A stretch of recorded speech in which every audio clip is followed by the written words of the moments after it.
Esos eran los anuncios que quería comentarles el día de hoy.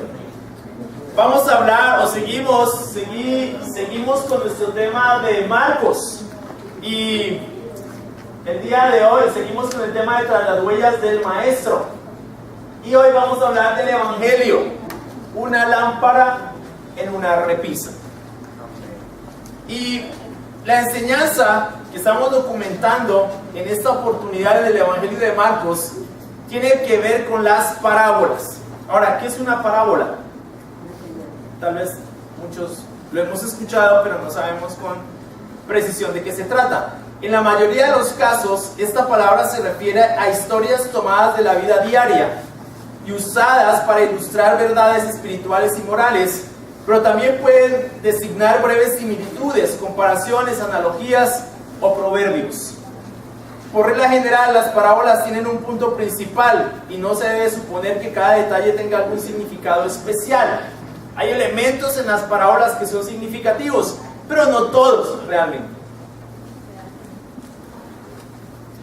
En una clase anterior estudiamos la parábola del sembrador, que es la que nos sirve el día de hoy como contexto para las parábolas que vamos a ver, o para la parábola que vamos a ver. Vamos a Marcos 4:21.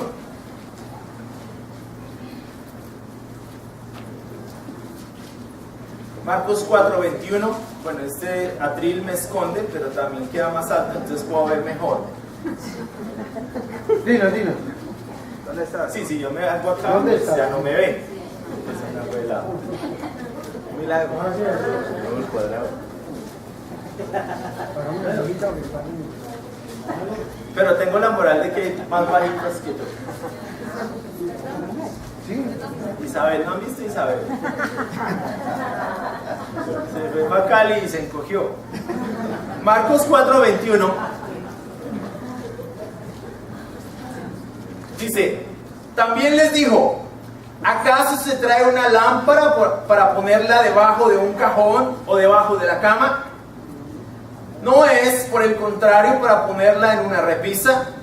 No hay nada escondido que no esté destinado a descubrirse. Tampoco hay nada oculto que no esté destinado a ser revelado. El que tenga oídos para oír, que oiga. Pongan mucha atención, añadió. Con la medida que midan a otros se les medirá a ustedes, y aún más se les añadirá. Al que tiene se le dará más, al que no tiene, hasta lo poco que tiene, se le quitará. Bueno, ¿a qué se refiere? Hay esta misma escritura en otra versión. Dilo. Marcos 4:21-25 de la Biblia de las Américas dice: y les decía, ¿acaso se trae una lámpara para ponerla debajo de un almud o debajo de la cama? No es para ponerla en el candelero, porque nada hay oculto, sino es para que sea manifestado, ni nada ha estado en secreto, sino para que salga a la luz. Si alguno tiene oídos para oír, que oiga. También les decía, cuidaos de lo que oís. Con la medida con que midáis, se os medirá, y aún más se os dará. Porque el que tiene, se le dará más, pero al que no tiene, aún lo que tiene, se le quitará. Interesante porque esta parábola está asentada en el contexto de la parábola del sembrador. Con esta parábola, Jesús continúa presentando el misterio del reino y cómo se relaciona a los oyentes de la predicación del Evangelio. En la parábola del sembrador, la palabra de Dios es semilla. En esta es luz.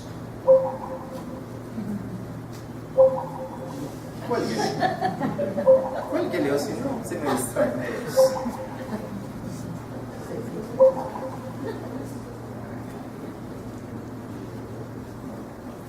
La primera pregunta, según la gramática griega, demanda una respuesta negativa.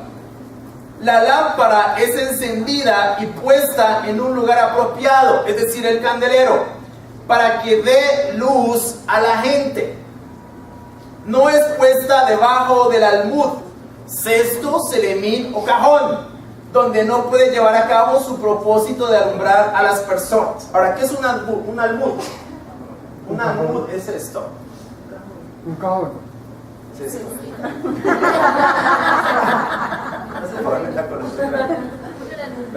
la tecnología. Esto es una medida. Es una medida romana.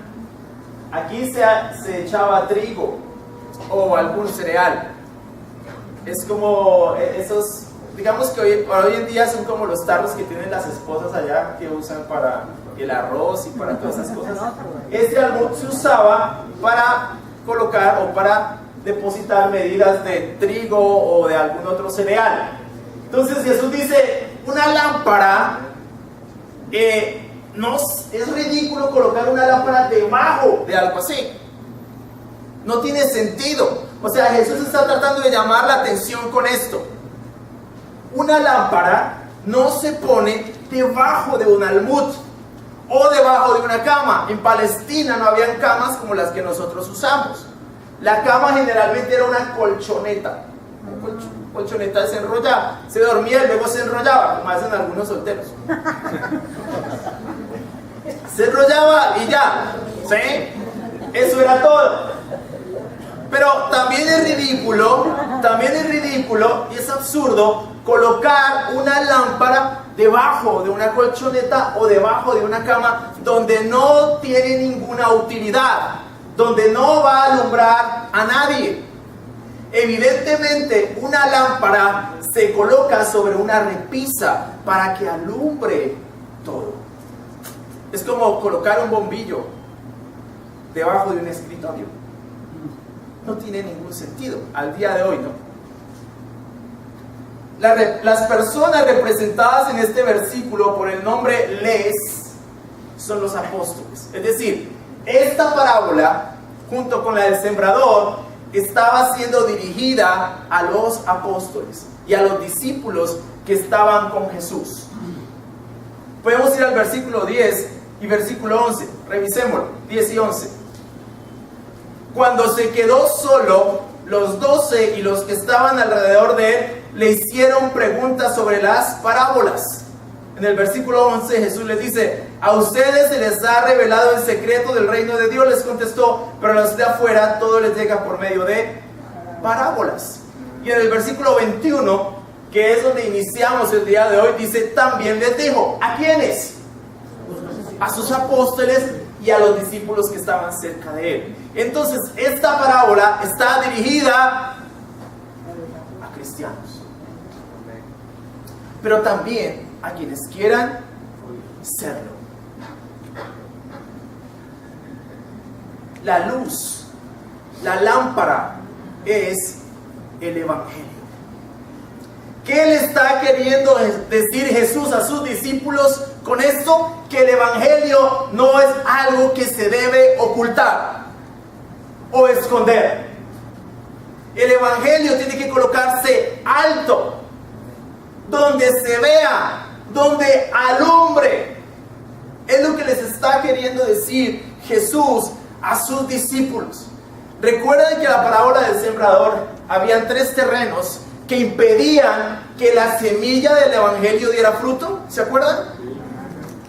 Ok, y que había un terreno en el que sí daba fruto. Por eso es que esta parábola sirve de contexto, o nos sirve de contexto para lo que estamos estudiando.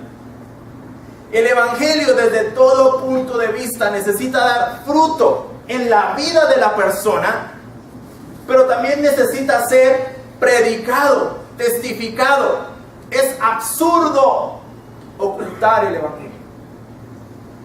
No se puede. No han de esconder la luz del Evangelio ni la luz de las enseñanzas de Jesús, sino que deben anunciarlo por todas partes. Son responsables por esta función importante del reino. Es una exhortación a testificar. Las verdades que hemos recibido no son para ocultarlas, así como es absurdo encender una luz y colocarla debajo de un cajón o debajo de la cama. Así es absurdo que un cristiano oculte su fe y no la comparta.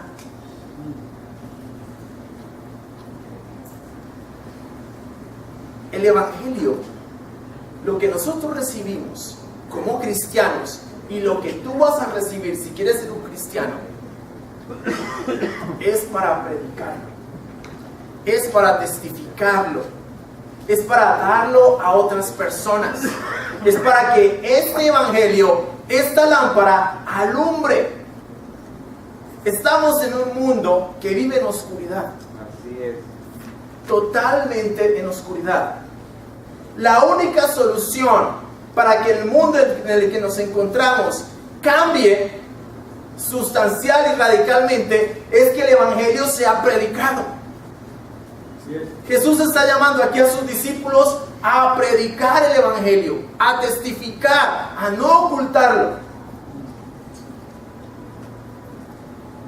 Es grave cuando nosotros no damos a conocer lo que se nos entregó. No vamos a conocer lo que se nos dio. Es grave. En palabras de Jesús, obviamente es grave. ¿Por qué? Porque vamos a permitir que las tinieblas sean las que predominen en este mundo de oscuridad. Entonces necesitamos compartir nuestra fe. Ahora, compartir nuestra fe no es simplemente invitar personas a la iglesia. Es compartirles nuestra fe, lo que nosotros creemos. Es impresionante que a veces, y quiero decir esto con todo respeto para quienes trabajan allí, pero a veces hay más pasión por hablar de Amway, de Oriflame, de Herbalife, que por hablar del evangelio. Hay más pasión por llevarle estas cosas a las personas que por llevarles la luz del evangelio, sabiendo que la luz del evangelio es lo que va a cambiar sus vidas. No tengo nada contra Amway, no tengo nada contra Herbalife, no tengo nada contra OmniLife y con todos los life que hay. Son trabajos y está bien, pero a veces sí percibo que hay más pasión por eso que por el evangelio. Y según la Biblia, la luz verdadera es el evangelio. Eso es lo que tenemos que estar compartiendo. Hay personas, hay discípulos que han renunciado a su fe por estas cosas. Han renunciado. Han dejado el evangelio, han dejado la fe. Y se han metido allí. Lo han escondido detrás de esto. Ahora, es interesante porque muchos de los conferencistas de estas cosas, que los conozco, los he escuchado, tratan de mezclar el evangelio con eso. No tiene sentido. El evangelio es único. No podemos darle ayuditas, no, el evangelio es único. El evangelio no es intercambiable. Es único. No hay nada que se le compare. Las enseñanzas de Jesús no tienen comparación con absolutamente nada. No podemos mezclarlo, porque sería peor que esconderlo. Pero sí creo, hace rato me he cuestionado eso. Cómo a veces hay más pasión por cosas que a la larga traen simplemente un bienestar físico nada más, y no espiritual. Es decir, no tiene que ver con la eternidad. El asunto es que el evangelio, lo que estamos hablando aquí, nos va a dar salvación. El cristianismo se trata de eso. El evangelio es algo que no puede permanecer oculto. Nosotros como cristianos tenemos que compartir nuestra fe. Tenemos que compartir el evangelio. Y si tú quieres ser cristiano, y la razón por la que estás aquí, te lo voy diciendo de una vez, es porque te vamos a convertir. O si no, ¿a qué vienes? La verdad es esa. Yo soy franco, te vamos a convertir. Vamos a hacer de ti un cristiano, si tú quieres. Pero ¿sabes qué? Es la mejor decisión que puedes tomar. Así es. No hay nada mejor que ser un cristiano. No hay nada mejor que ser un seguidor de Jesús. Llevo 20 años como cristiano y no hay nada más en la vida que me apasione tanto como ser un cristiano. ¿Sabes por qué hablo tan apasionadamente? Porque me apasiona. Trabajo en lo que amo. No trabajo en lo que me toca. Trabajo en lo que amo. Y si amo esto, lo hago con pasión. Predico con pasión. Enseño con pasión. Vivo esto con pasión porque fue lo que cambió mi vida. Y me da la esperanza de ver que tengo un futuro en la eternidad. Que las cosas no son para este mundo específicamente o concretamente, sino que después de aquí hay algo en la eternidad. ¿Qué especial? Con Amway no tienes eso. Y con Herbalife.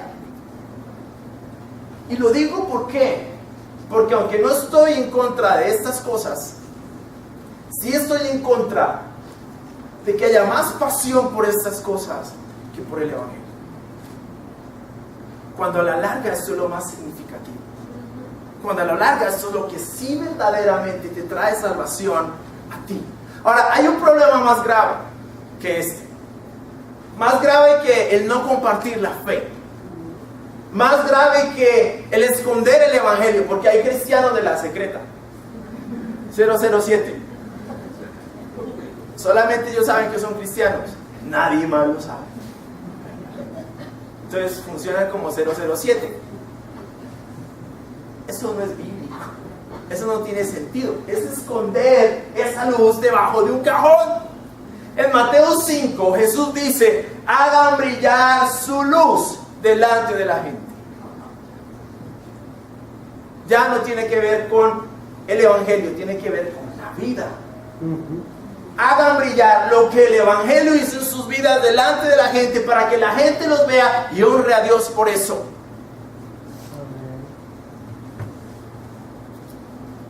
Francisco de Asís decía: predica el Evangelio y en lo posible no uses tus palabras. Eso se tiene que ver. Pero la única esperanza para este mundo es el Evangelio. Interesantemente nos hemos dejado convencer de que hay otras cosas mejores que el Evangelio. La verdad no las conozco. Ahora, hay otra cosa peor que no compartir el Evangelio. Y es esconderlo detrás de cosas que parecen ser el Evangelio. Eso es peor aún. En el contexto cultural, moral y religioso en el que nos encontramos actualmente, el problema en realidad no es el que no se hable del Evangelio o no se comparta, sino que se ha ocultado tras una nube espesa de nuevas pseudeotologías y evangelios que en realidad no lo son. El apóstol Pablo se lo advirtió a Timoteo en 1 Timoteo 4:15. Vamos allí, marquemos ahí, vamos a 1 Timoteo 4:15.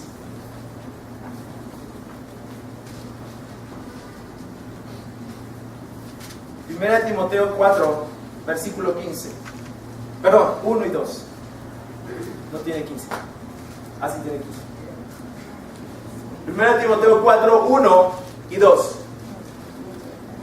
Dice: el Espíritu dice claramente que en los últimos días algunos abandonarán la fe para seguir a inspiraciones engañosas y doctrinas diabólicas. Tales enseñanzas provienen de embusteros hipócritas que tienen la conciencia encallecida. Prohíben el matrimonio y no permiten comer ciertos alimentos que Dios ha creado para que los creyentes conocedores de la verdad los coman con acción de gracias. Todo lo que Dios ha creado es bueno y nada es despreciable si se recibe con acción de gracias, porque la palabra de Dios y la oración los santifica. Pablo le advierte a Timoteo que en los últimos días algunos abandonarán la fe para seguir a inspiraciones engañosas. Es de lo que les estoy hablando. Y en 2 de Timoteo 4, versículo 1: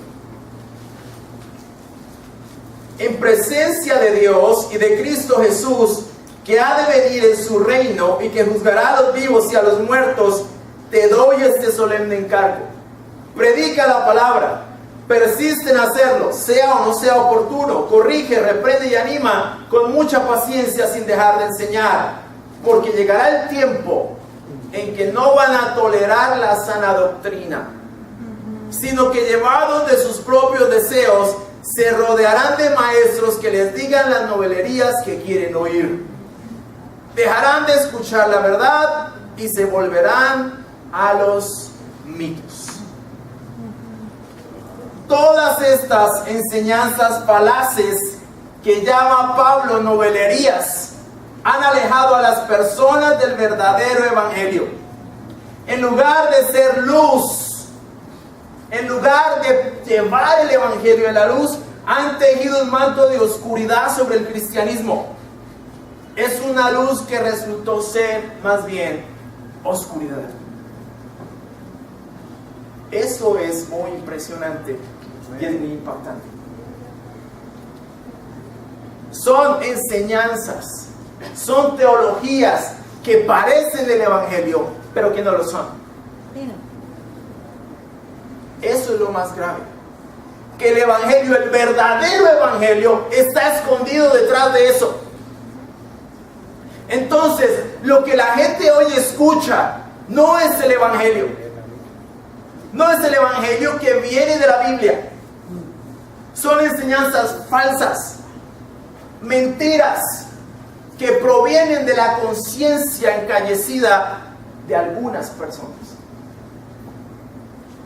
Eso hoy está ocultando el verdadero evangelio.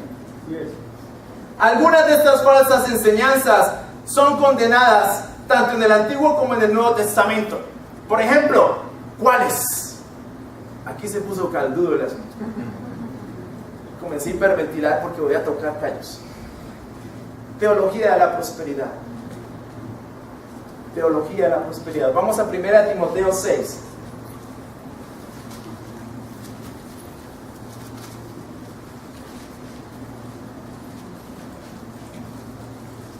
Versículo 3.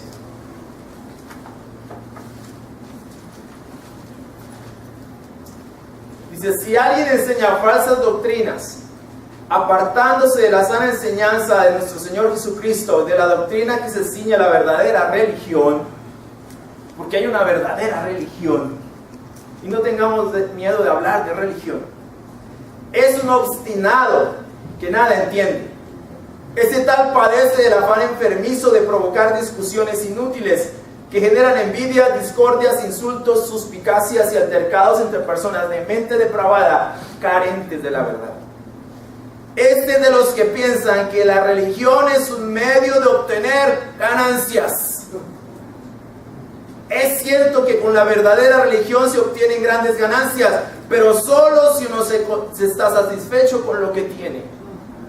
Porque nada trajimos a este mundo y nada podemos llevarnos. No hay trasteos en el mundo.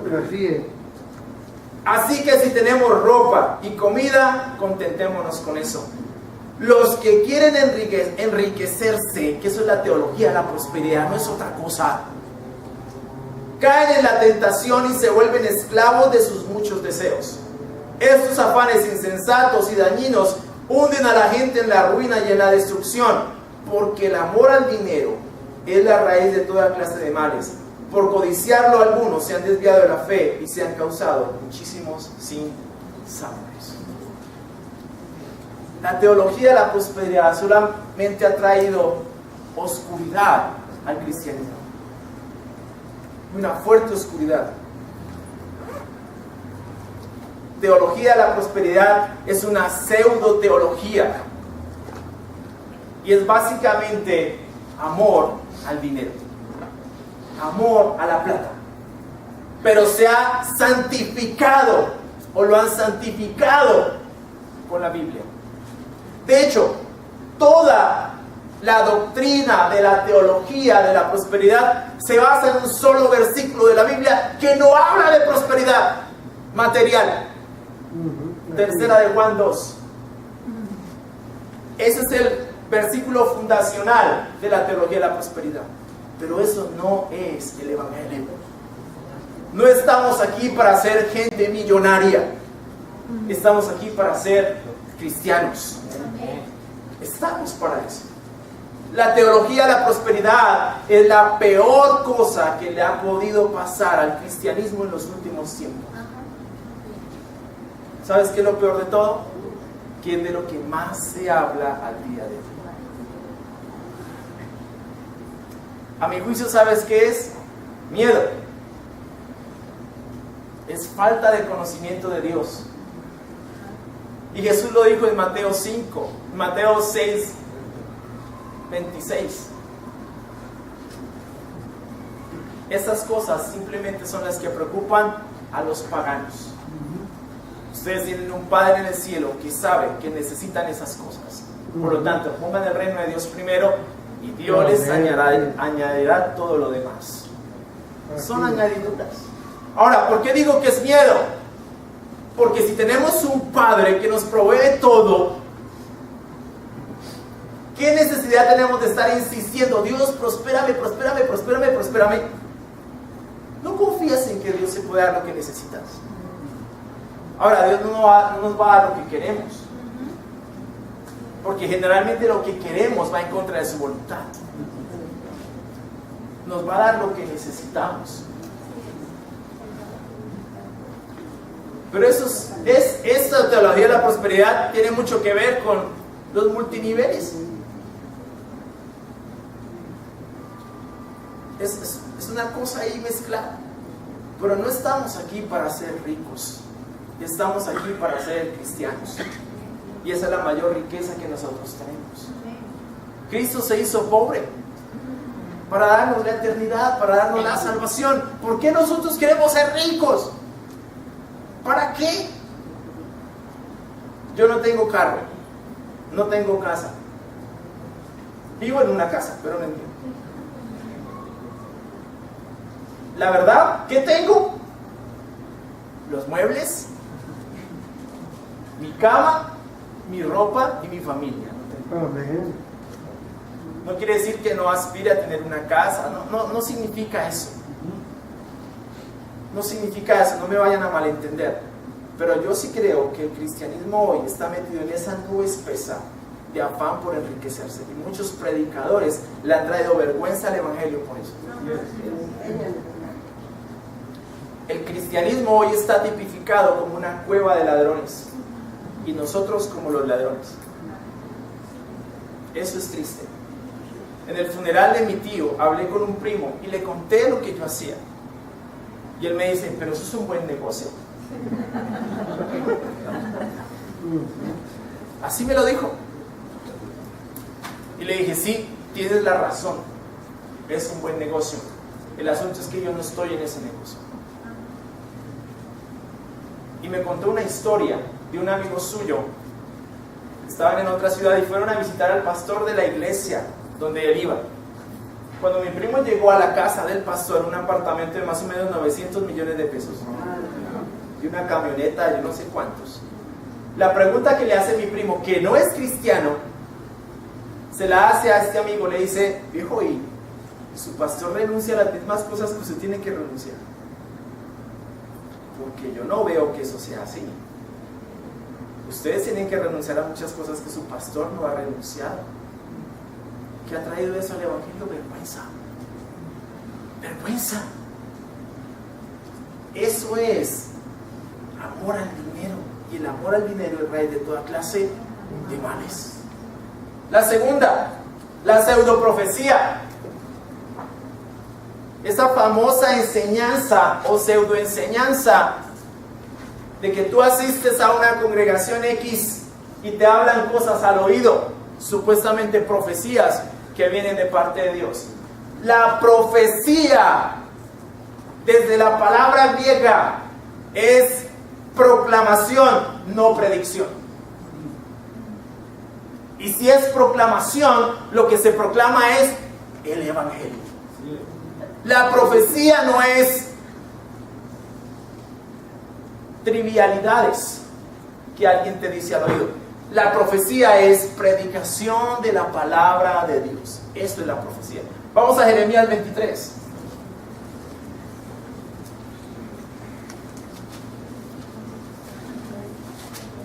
No vamos a leerlo todo, es bastante extenso, pero en el versículo 9 dice: en cuanto a los profetas, se me parte el corazón en el pecho y se me estremecen los huesos. Por causa del Señor y de sus santas palabras, hasta parezco un borracho, alguien dominado por el vino.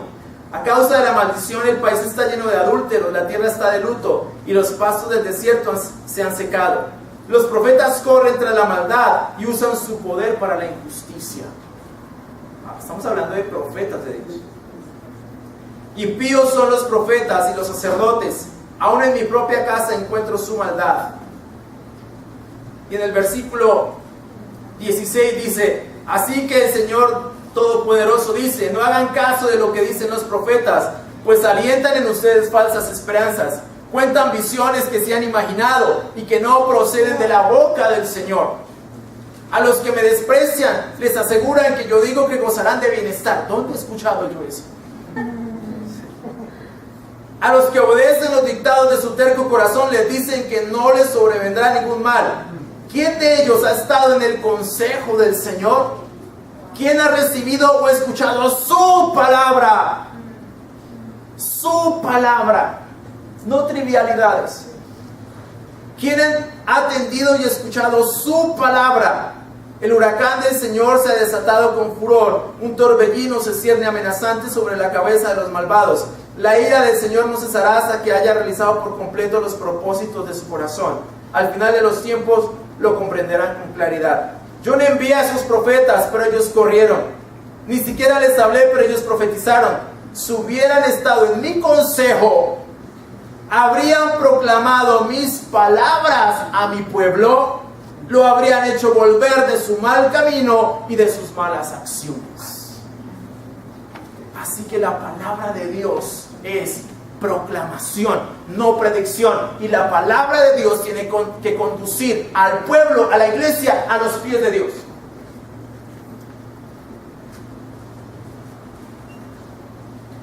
Antiguo Testamento. No crean en la famosa profecía. Los van a engañar. Los van a engañar. La profecía es esto que tenemos aquí, las escrituras, la palabra de Dios. Es eso. Escucha esto, lee esto, memorízate esto. Mas no hemos podido con esto. No hemos podido con los 66 libros todavía. Y ya hay algunos charlatanes que dicen que hay una profecía nueva, pero si no hemos podido con esto en 2000 años. ¿Por qué no más bien nos sometemos a su palabra? En lugar de estar escuchando novelerías. Muchos discípulos se han ido tras maestros que les digan lo que quieren ellos escuchar, pero no la verdad. Porque a veces la verdad los confronta. A veces no es rico escuchar estas cosas. Créanme, no es fácil cuando te corrigen y cuando te reprenden. No es fácil escuchar estas cosas. A veces son chocantes, son duras, son difíciles. Pero es el Evangelio. Así es. Es el Evangelio. Jesús no buscó agradar a nadie. Pablo tampoco. Yo sé que yo he estado ahí sentado también. Yo antes de estar aquí duré 10 años sentado. Más de 10 años sentado, escuchando su palabra, siendo retado, siendo desafiado, siendo animado, siendo convencido.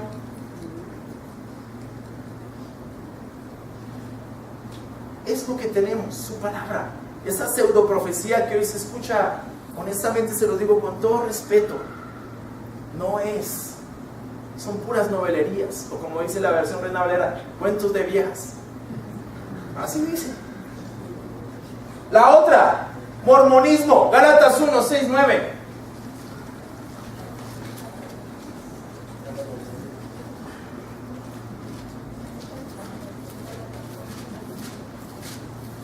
Gálatas 1, 6.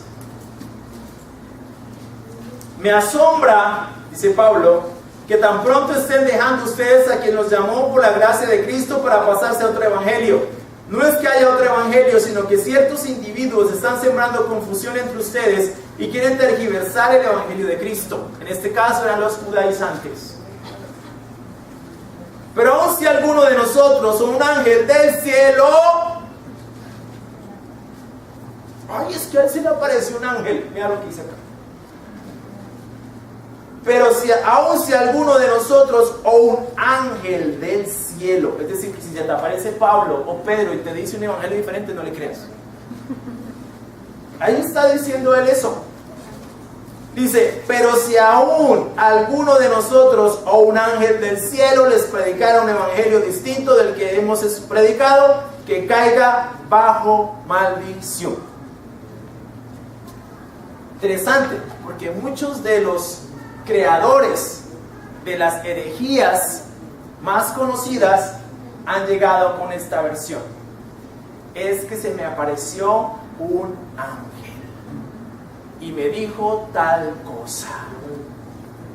El mormonismo basa toda su teología en eso. El ángel Moroni se le apareció a José Smith en el año de 1844 y le dijo que habían unas tablas que eran el quinto evangelio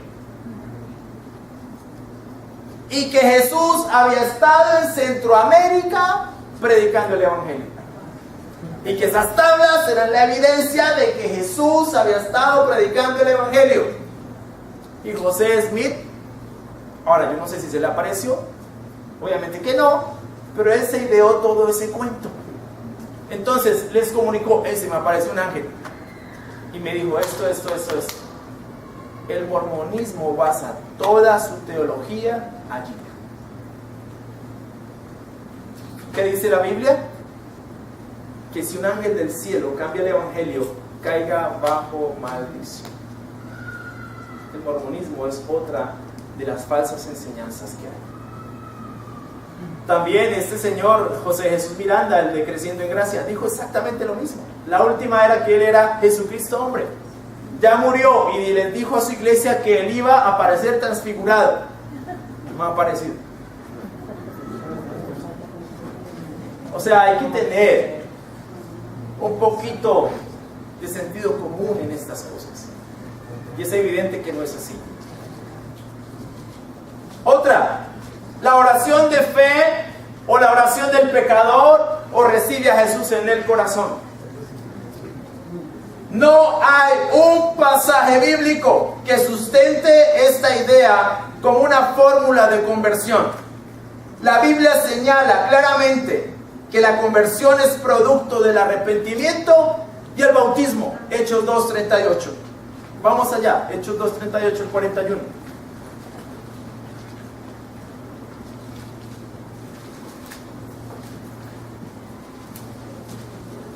Hechos 2:38 al 41.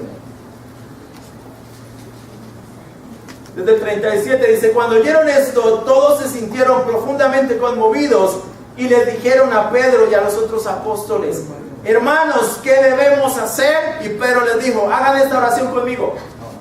No. Versículo 38.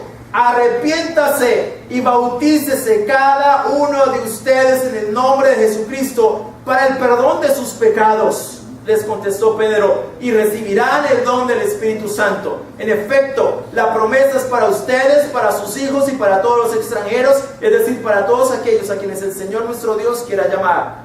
Y con muchas otras razones les exhortaba insistentemente: sálvense de esta generación perversa. Versículo 41. Así pues, los que recibieron su mensaje fueron bautizados, y aquel día se unieron a la iglesia unas 3,000 personas. ¿Después de qué se unieron? De ser bautizados previo arrepentimiento. No hay ninguna oración de fe, no aparece por ninguna parte. Quiero que veamos un par de videos.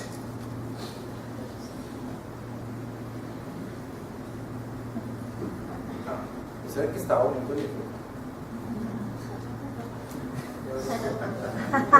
A las 3 de la mañana haciendo eso.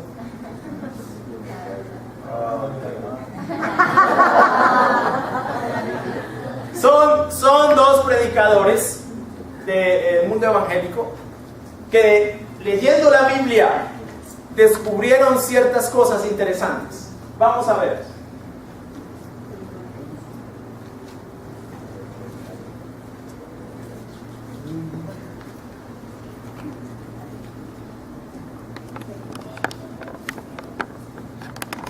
Making disciples is the natural, maybe better yet, supernatural overflow of being a disciple.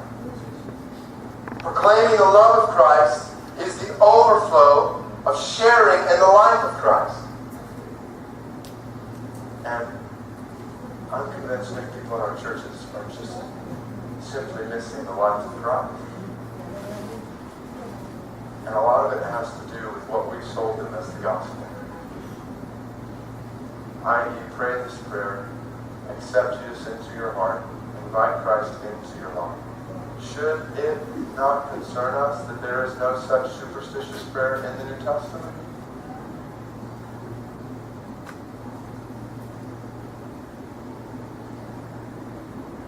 Should it not concern us that the Bible never uses the phrases, accept Jesus into your heart or invite Christ into your life?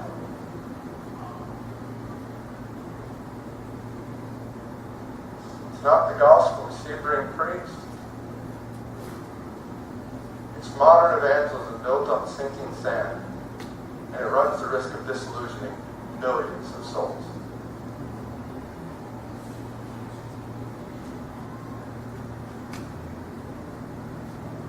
It's a very dangerous thing to lead people to think that they are a Christian when they have not biblically responded to the gospel.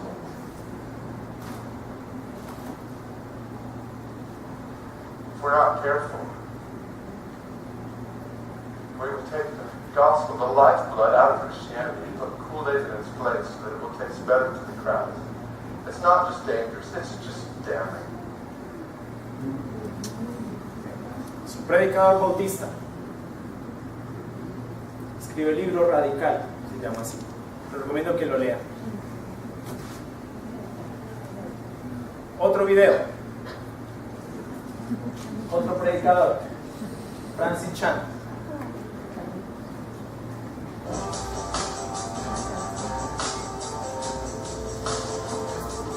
Actually, a lot of my mindset changed a few years ago when some Jehovah's Witnesses came to my door, correctly enough. They started talking theology. We started getting in these different discussions. I started pointing different verses out to them. And then ultimately, at the end of it, I said, okay, you guys believe that Michael the Archangel is the same person as Jesus Christ himself. But there's no way on earth you can look me in the eyes right now and tell me that you actually came before God one day and said, God, show me the truth. And then you read the Bible for yourself. And at the end of it, you came to the conclusion that, I get it. Jesus and Michael the Archangel are the same person. And there's no way you can tell me that. Someone fed that to you because you would never get that from reading the Bible. And so I just encourage them. I go, look, I'm not going to tell you what to believe. I don't want to feed you something else. I'm just encouraging you. Would you just get alone with the Word of God? Pray to God and say, God, show me the truth, and read it. And see what conclusions you would come to. They walked away. It was actually a really good discussion because they walked away going, you know what, I think I do need to do that. I think I will do that. And I don't know if they ever did, but after they left, I started thinking to myself, was that really fair to them? I mean, did I really do that? Did I really one day say, I really want to know the truth? So I sat down with the Word of God and began to study and came to these conclusions. Honestly, that's not how it happened for me. A lot of things were fed to me as well.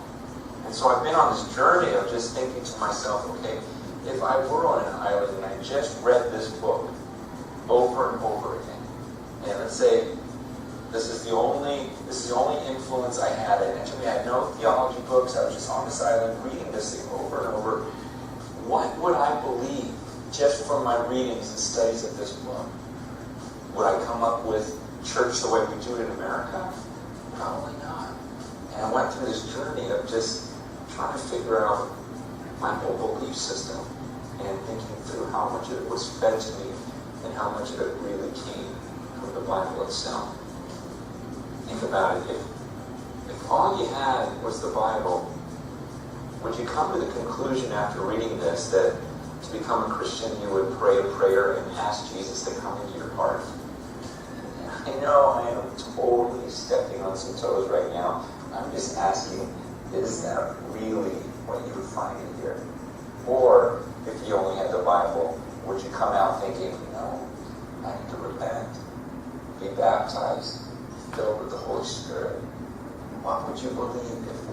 Bible. And again, I am not saying that we shouldn't listen to people, because there are some amazing teachers in our world, and God's gifted some people to be teachers.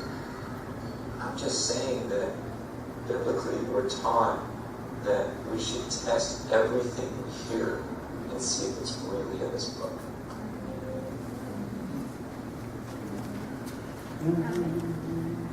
Es evidente que el Evangelio se está perdiendo en medio de toda esta espesa nube de supuestos evangelios. No solamente estos que acabamos de mencionar, muchos otros. Nuestro deber es regresar a las Escrituras y exponer de forma seria y muy responsable la luz del Evangelio, de manera que traiga luz a las naciones. Mateo 28, 18 al 20 es la misión de la iglesia. La misión de la iglesia es ir y hacer discípulos, bautizarlos en el nombre del Padre, del Hijo y del Espíritu Santo, y enseñarles a obedecer todo lo que Jesús nos mandó. Esa es la misión de la iglesia. Cualquier otra cosa que se aparte de esta verdad no es el Evangelio. Para poder hacer esto de manera efectiva es necesario dos: el que tenga oídos para oír, que oiga. Dadas las circunstancias del endurecimiento de corazón de parte de los líderes religiosos de los judíos, Jesús recuerda a sus discípulos de la responsabilidad de oír con gran atención para luego poner por obra lo que se les dice.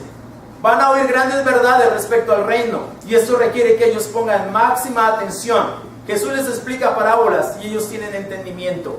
Ahora, cuidado que no dejen de seguir oyendo con atención, porque van a ser comisionados a ir por todo el mundo a anunciar el Evangelio.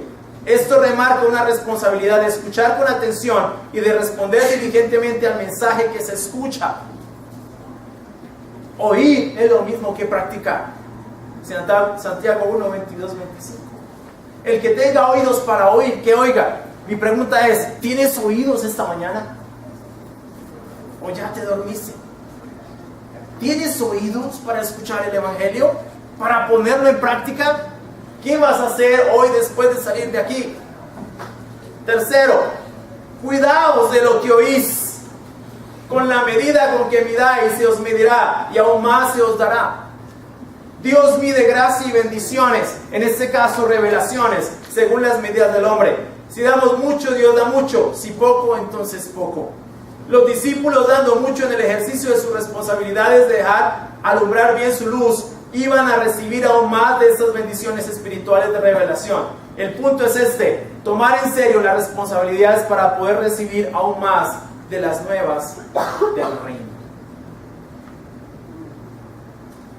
Cuidémonos de lo que oímos, y cuidemos lo que oímos, porque lo tenemos que dar. Con la medida con que midan, es decir, lo que demos, de eso que demos se nos dará. ¿Qué estamos dando? ¿Estamos dando el Evangelio? ¿Estamos compartiendo nuestra fe? ¿Estamos llevando esto a más personas? Porque de la misma manera se nos va a dar o se nos va a quitar. ¿Por qué? Porque al que tiene se le dará más, y al que no tiene, hasta lo poco que tiene, se le quitará. Eso es una ley inalterable de Dios. Dios da a la persona que muestra disposición de recibir y de usar lo que recibe. Tal persona muestra fruto y producción de lo que ya recibió. Ahora Dios le da más. En cambio, la persona que no dispone de corazón receptivo ni produce nada de lo que ve ya recibió, perderá la oportunidad de recibir más y la utilidad de lo que ya recibió. Mientras más nos apropiemos de la verdad ahora, más verdad recibiremos en el futuro. Si no respondemos ante la escasa verdad que ya conocemos, ni siquiera de ella recibiremos beneficio. El Evangelio y las enseñanzas de Jesús son cosas que debemos tomar en serio y con mucha responsabilidad. Vivirlas y comunicarlas de la misma manera. Torcer el Evangelio, comunicar verdades que no lo son, es actuar en contra de la voluntad de Dios, es esconder y ocultar el Evangelio. Y el único fruto que esta actitud trae es oscuridad. ¿Cómo vas a responder a la verdad que escuchaste hoy? ¿Cuál es tu respuesta al Evangelio de Jesús? Ojalá sea la misma de los protagonistas de la Biblia. Muchas gracias.